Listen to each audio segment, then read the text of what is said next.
For my wedding, parents and sister kept saying, "Don't stress, just trust us." On the big day, they sent a singing telegram mocking me for gaining weight. One aunt whispered, "You look like you're smuggling a tent." I tried to hold it together, but the crowd laughed until my husband took the mic and said, "You think this is funny?" What happened next silenced everyone. "So, are we really doing this?"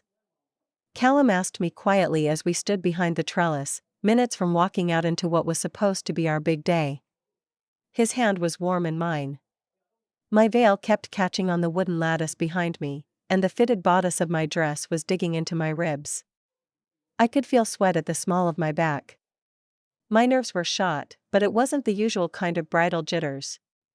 It was that feeling you get before a car crash, when your body knows something's coming, even if your brain tries to reason it away. I feel like something's off," I said. "But maybe I'm overthinking it. You know how my family is." He didn't say anything right away.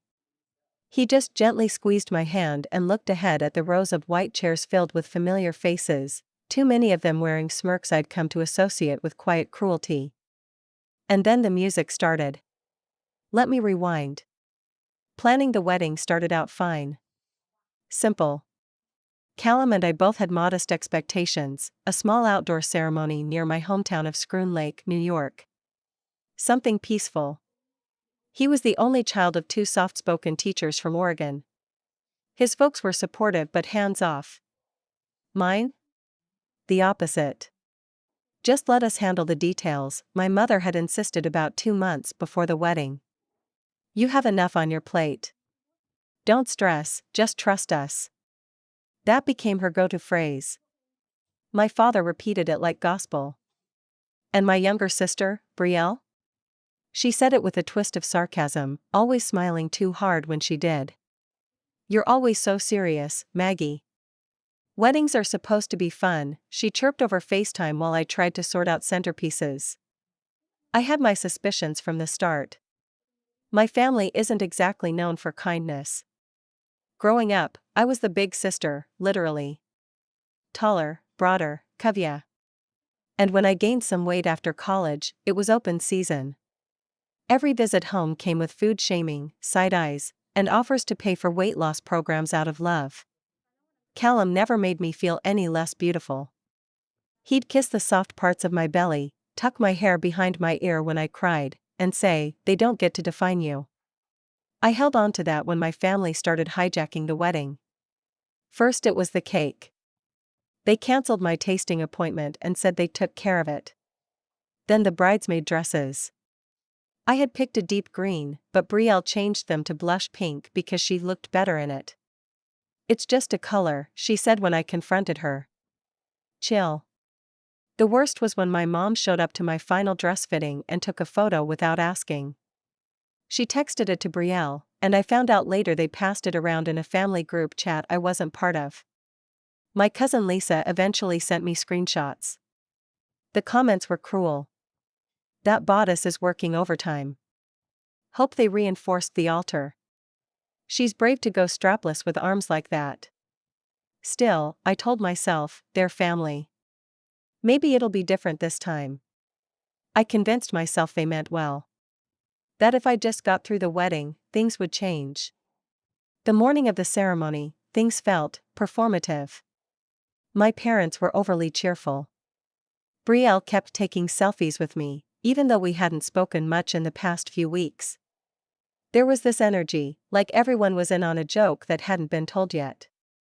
I remember sitting in the bridal suite, staring at myself in the mirror. My makeup was soft, the veil delicate, the lace perfect. I looked like the best version of myself. Then Brielle popped in. "You nervous?" she asked. "Don't worry. We planned something fun for the ceremony. Totally stress-free." That knot in my stomach tightened. As I walked down the aisle, everything felt hazy. The sky was perfect. The lake shimmered. Callum looked like a dream in his slate blue suit. Then, right after I reached the altar, the string quartet cut off abruptly mid-note. A man in a ridiculous oversized tux, with slicked back hair and a ukulele, burst from the aisle. Oh no, I whispered, but it was too late. He started singing. Here comes the bride, with hips so wide, she wobbles when she walks. She said yes, then said more cake, and now she's shaped like a frosted steak. People started laughing. Not just chuckling. Not polite wedding laughter. Full-on cackles. I stood frozen, my bouquet trembling in my hands. I saw my dad pull out his phone, recording.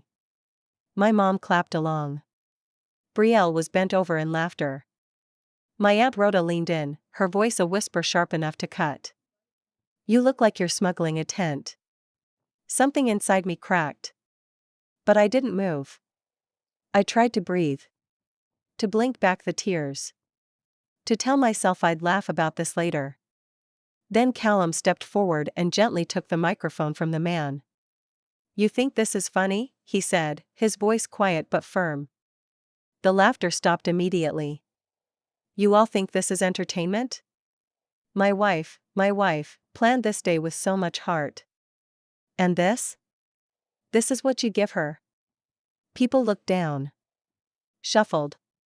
Whispered. My mother looked annoyed. Brielle rolled her eyes. We're leaving, he said. Then turned to me. Come with me, Mags? I nodded. My legs finally moved. We walked out, past the rows of uncomfortable faces, past the string quartet who looked like they'd rather disappear, past my childhood home in the background. No one followed. Not yet. We didn't say anything in the car at first. Callum's hand never left mine.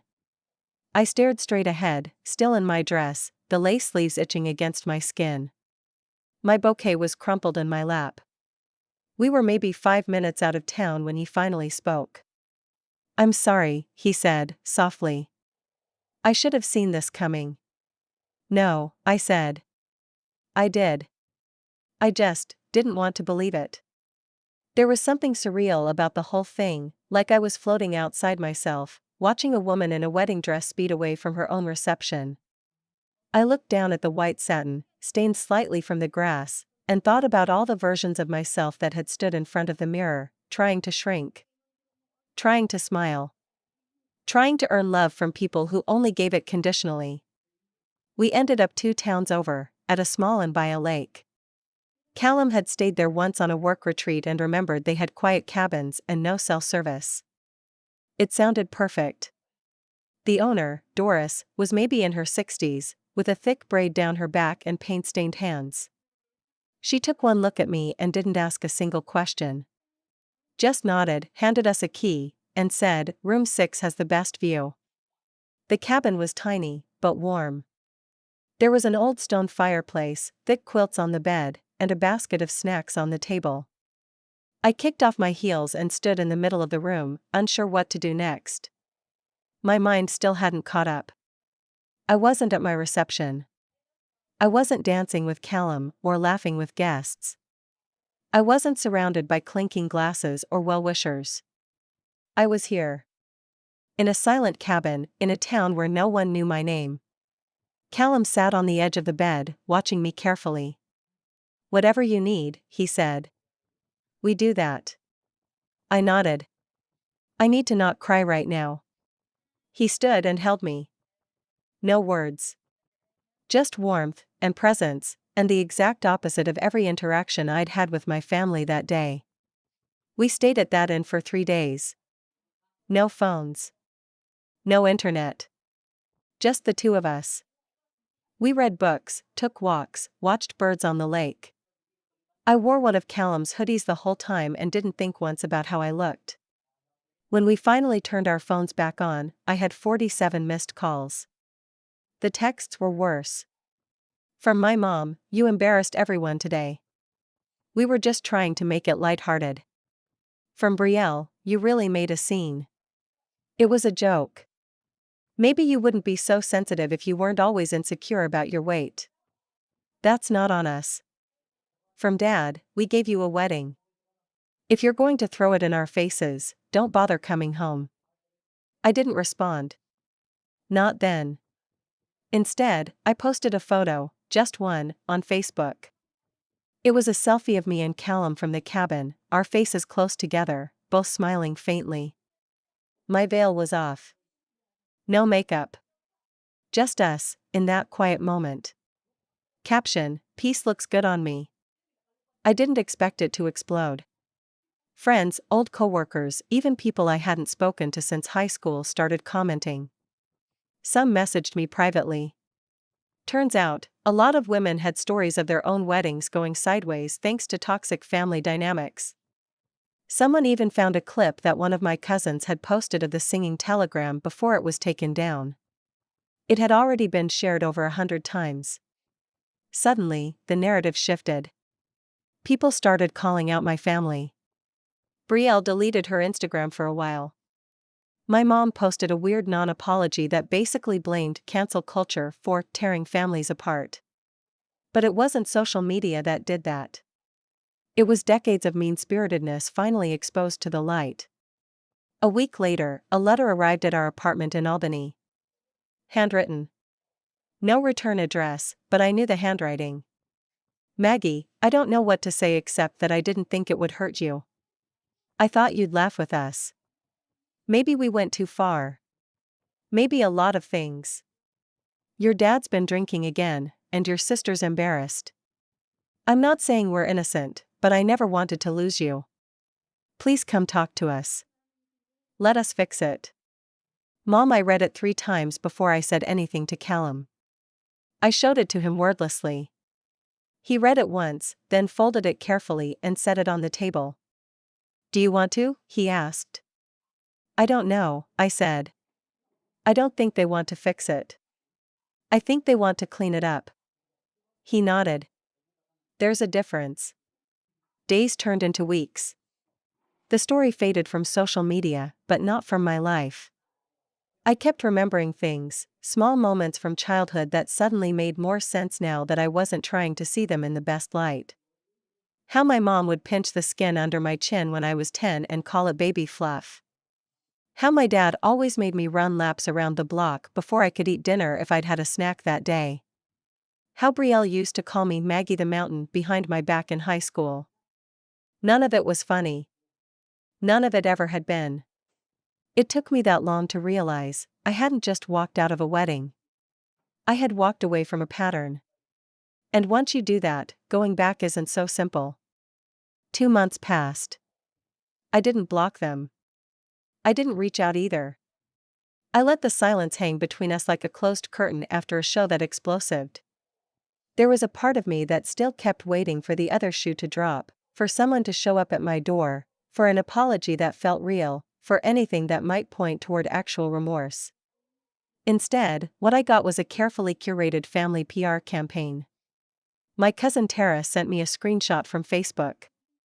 My mom had posted a photo from my wedding day, just before the telegram, with a caption that read, "We tried our best to make her day special.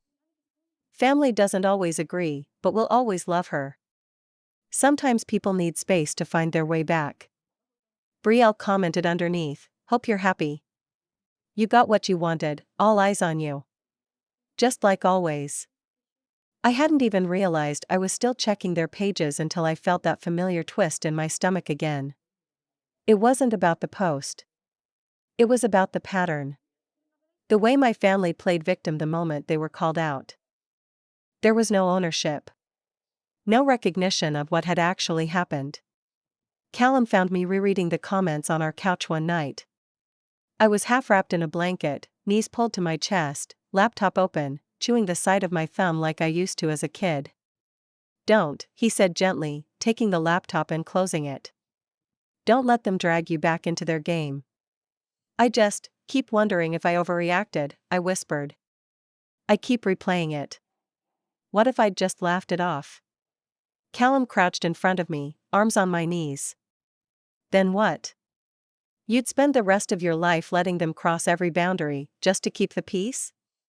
I didn't answer. I didn't have to. The silence said enough. The real fallout started about a week later. We got a call from a reporter at a regional wedding blog. Apparently, someone had tipped them off about the telegram incident, and they wanted a comment. I never found out who reached out to them, maybe a guest, maybe someone from the extended family. I told the reporter I had no interest in giving them a quote, but the story ran anyway.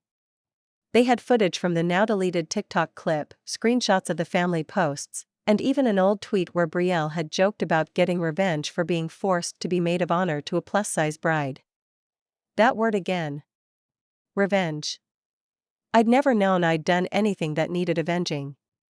The story blew up more than I expected. Comments poured in. Women, especially, had opinions. This isn't even surprising anymore. The way families treat women at weddings is disgusting. Fat phobia in a pretty dress. Nothing new. She should have cut them off a long time ago. I felt exposed. Not vindicated, just raw. People started messaging me for interviews. Podcasts, TikTok creators, influencers who talked about body image. I turned them all down. I didn't want 15 minutes of viral fame. I wanted the people who were supposed to love me to understand what they'd done. But they didn't. Instead, they circled their wagons. My Aunt Seela, who had clapped during the telegram, posted a vague status about how easily families are destroyed by a little online clout. Brielle wrote a blog post on Medium, titled, "My Sister's Wedding Walkout, What Really Happened." I didn't read it. Callum did. Said it was garbage. It was Callum's mom, of all people, who gave me the perspective I needed. She called one evening after dinner, her voice warm and steady. "Honey," she said, "I know you want your people to own up to what they did. But some people would rather lose you than lose their version of themselves." That sentence landed like a thud in my chest. I thought of my mother, who always prided herself on being the fun one. My father, who ruled every room by teasing people into silence. Brielle, who lived off approval and shallow praise. None of them could stand the idea that they might be the villain in someone's story. So instead, they rewrote the ending. And cut me out of the pages they couldn't control. We had a second ceremony a few months later, this time, just us, Callum's parents, two close friends, and a minister who read Pablo Neruda instead of Bible verses.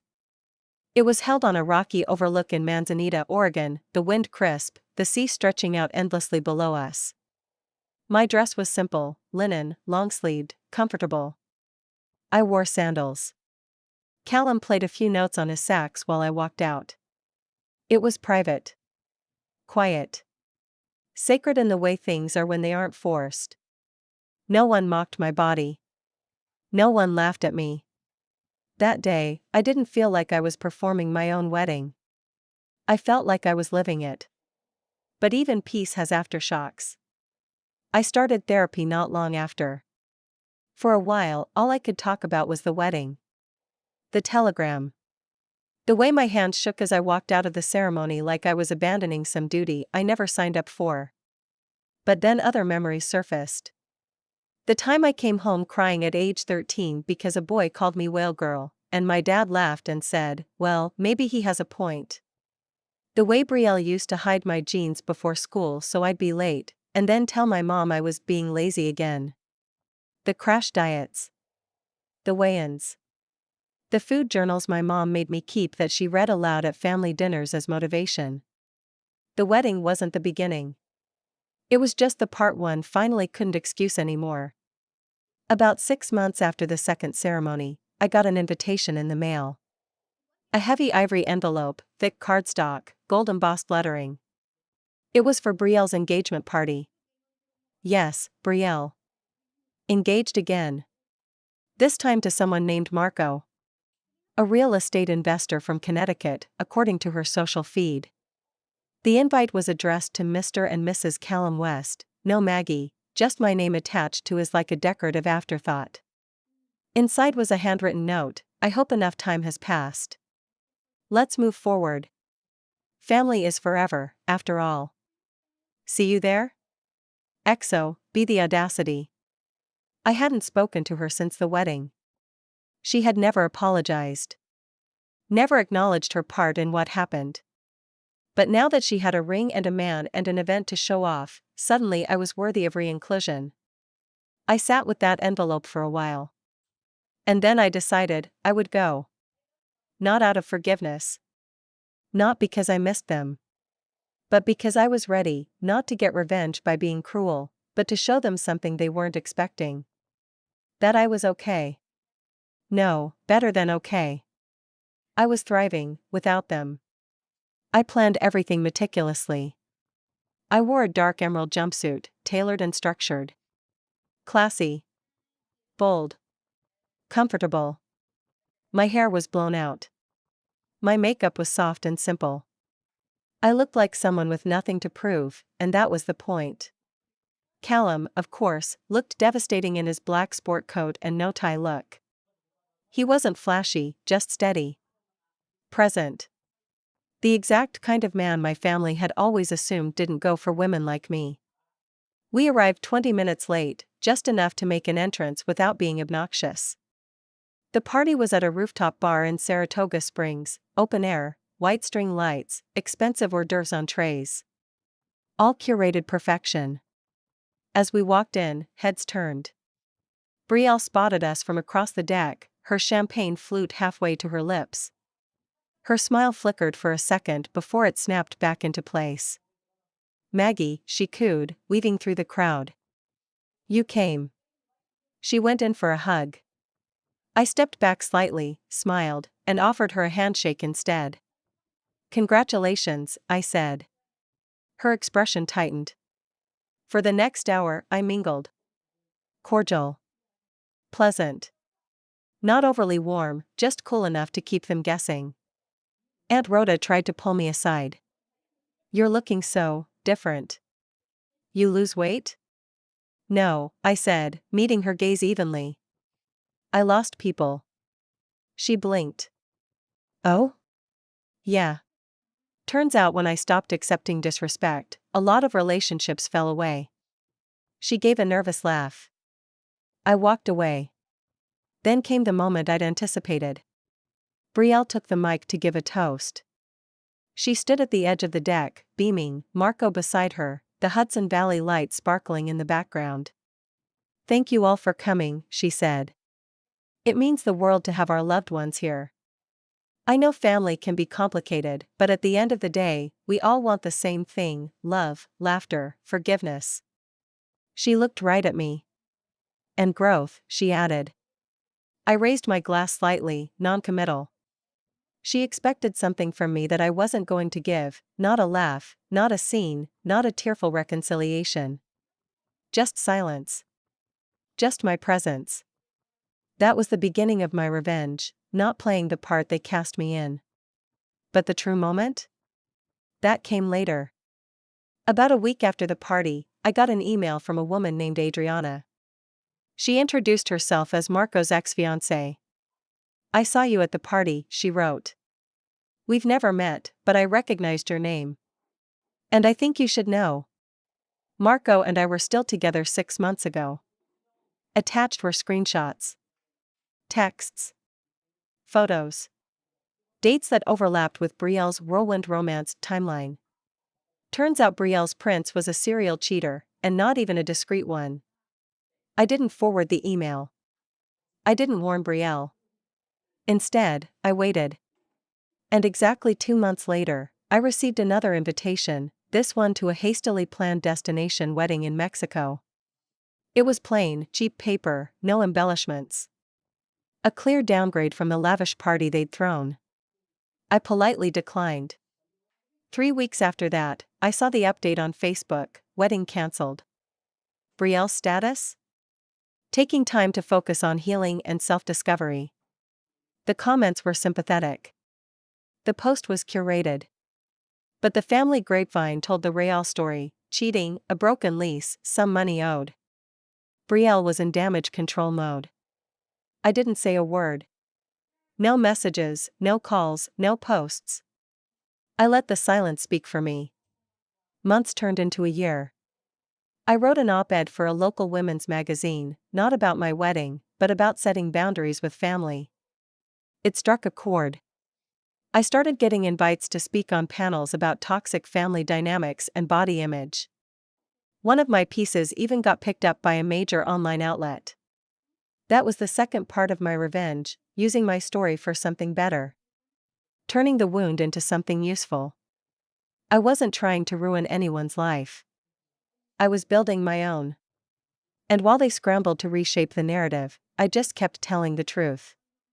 Not loud. Not cruel. Just honest. And that? That was enough.